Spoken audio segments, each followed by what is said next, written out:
Warga desa Sugiharjo, Kecamatan Batangkuis, Deli Serdang mengeluhkan masalah ketidakstabilan jaringan listrik di wilayah mereka. Masalah ini sudah berlangsung puluhan tahun tanpa solusi yang membuat barang elektronik rumah tangga rusak. Caleg DPRD Sumut dari Partai Nasdem, Riko Triputra Bayuwaas, bertemu dengan warga desa Sugiharjo, Kecamatan Batangkuis, Kabupaten Deli Serdang untuk bertukar pikiran dan menyerap aspirasi masyarakat. Dalam pertemuan tersebut, warga mengeluhkan masalah daya listrik PLN yang tidak stabil. Menurut warga, permasalahan listrik yang mereka hadapi ini telah berlangsung selama puluhan tahun dan belum terselesaikan hingga kini.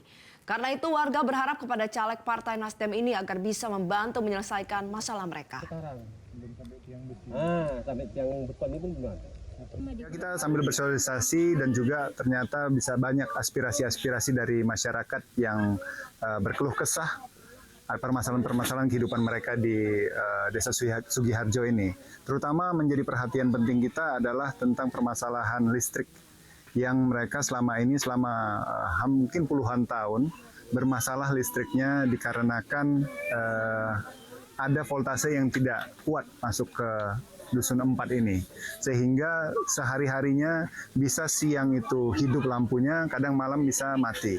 Ataupun redup, ataupun remang-remang. Bahkan bisa merusak peralatan-peralatan listrik seperti kulkas, blender, dan lain sebagainya. Sehingga ini cukup bisa mengganggu kehidupan mereka.